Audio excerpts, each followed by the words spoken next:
Hello, everyone. Welcome to another episode of GHE Diaries. And today we have with us Elissa, who was a participant in an expedition in 2019, if I'm not wrong. Uh, Welcome, Elissa. Welcome to GHE Diaries. Hi, Vishal. Let's start with the conversation, right? Which particular village did you electrify in 2019? So, we went to Tangze village, which is a village in far valley of Ladakh. So we arrived in Leh and went through various villages through the way and ended up in Tangze, which is a very, um, I mean, I can't even describe, but wonderful place in terms of landscapes and people. How was it like for you, the journey to the village? And then once you were there, what were your expectations out of the village or the community? And the second part is that, once you reached the village, what were your thoughts like? Were you expecting a lot of infrastructure already there, or you were expecting nothing in terms of electrical infrastructure? Mm-hmm. So the whole trip we took we were in a van. It was pretty long because the rocky roads and we had to pass through rivers. I mean, I had never had such a car trip. That was kind of an experience too. And then we reached the bottom of the valley that we had to hike to go to Tangste. And when we arrived there, we were warmly welcomed by the people. I think there are 80 inhabitants in the two different parts of Tangse, and that was really great. I wasn't really expecting anything. I was expecting the village to be probably more remote, and I was happy to find out that it was actually on a hiking road, and also it was connected to the city, which is good um, for the for, I mean for these people to participate in any kind of trade, and just to be able to go to the nearest city. Also, there were some electrical equipments. I think satellite dishes were there, but the thing is, the satellite dishes were there, but they didn't have electricity, so it didn't really make sense. Did you have any second thoughts around the safety aspect of it, traveling to such a remote place where there's no cellular network, and being with people that you don't really know about? Or any such thoughts came to your mind before you went when you were planning for this expedition?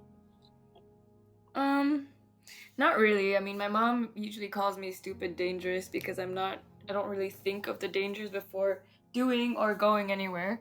Um, and I mean, I don't think, as long as you follow the protocols and you act in a safe manner, there are no big risks, you can encounter. So I wasn't really scared, and um I never thought of the safety or the unsafe aspect of traveling to Ladakh. And I had been in India before, so maybe that also helped. And to travel with people, because I didn't know anyone on the expedition. Uh-huh. But I mean, I always love meeting people, and it was really not a problem arriving there and making new friends, to whom I still talk to today. That's wonderful, Alyssa. And so once all of this was sorted, right now let's get to the part when let's do it in phases. You figured out that you want to be on an expedition. You reach out to GHE's team. Get selected. You start the crowdfunding. Get the crowdfunding done, which is wonderful. I mean, I mean, you started by saying that it was a big amount, but then you made it sound so simple in terms of how easily you got the crowdfunding done. And It before we move sounds on to the next, simple, but it's not simple. so any particular advice or any any a couple of things to take care of while doing a crowdfunding that you might want to share with our viewers? Yeah, don't. This is an advice that actually was given to me by Theo. Don't be afraid to put yourself in the spotlight because you really need Uh-huh. attention to get the money. And don't be afraid to ask people several times. Maybe sometimes people are willing to give, but they forget, and you just have to go again and ask for it. And don't be afraid to also catch up with old friends and talk about the project. Oh, nice. That sounds good. And once you heard about GHE, and you know what GHE does, what was it like for you to in terms of what made you choose GHE, Elissa? I mean, you must have come across a lot of initiatives around the world, that are working on making an impact and providing sustainable development to the communities. But what made GHE stand out, and why did you choose GHE in particular? Um, GHE, I mean, I had a particular attachment to India in the first place because I had been to India a bit before that year, Uh huh. and I knew I wanted to go back to do Okay. some sort of expedition or project. I mean, just to contribute a little bit in whichever way I could, and discover more about the culture. Different cultures, because of course India is such a big country. It's hard to say one culture. Um, so, what was your question again?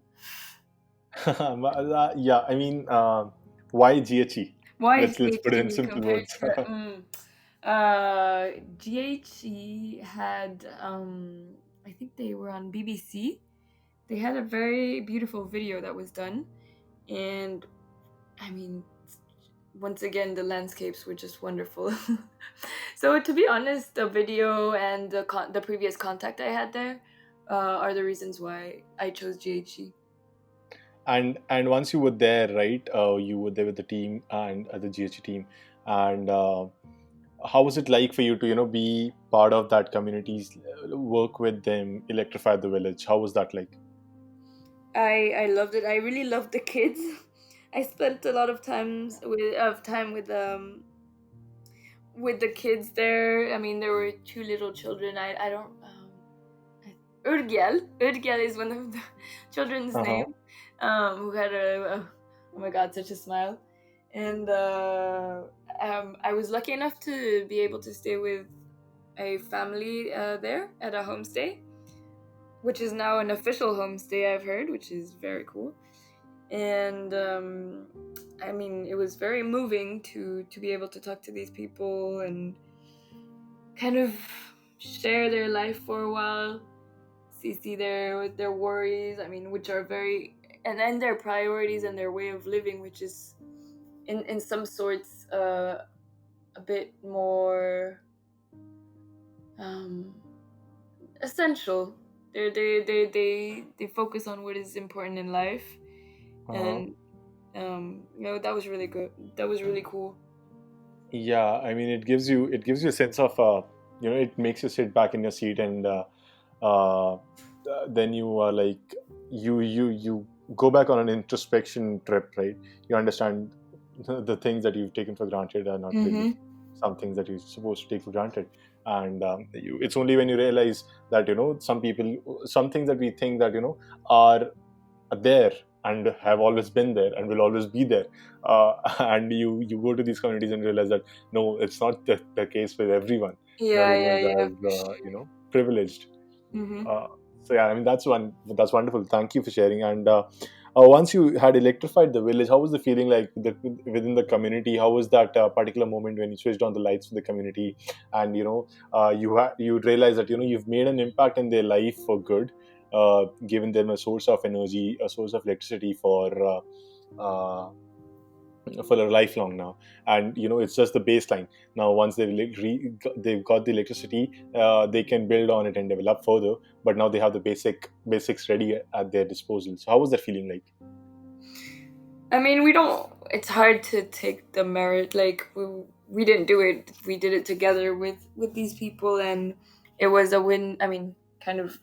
uh, It was kind of a win-win situation in the sense that we learned a lot, and they were able to get some solar equipment to get at least some light and light bulbs. Sadly enough, the day where we were supposed to light up the village, the a family lost their little girl. She lost her life because, I mean, they were so remote they weren't able to take her to any hospital, and it was too late.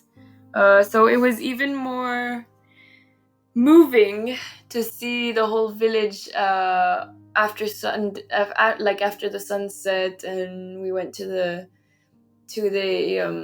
monastery, and it was sad and very joyful at the same time. It's hard to describe. It was a mix of feelings, and I mean, it's a moment I will probably never forget. And these people were I mean, they were so nice, even though they were in such pain. They came to us, and they still, I mean, they thanked us, and they were really happy to have us around. um yeah, we were these people are really, really nice.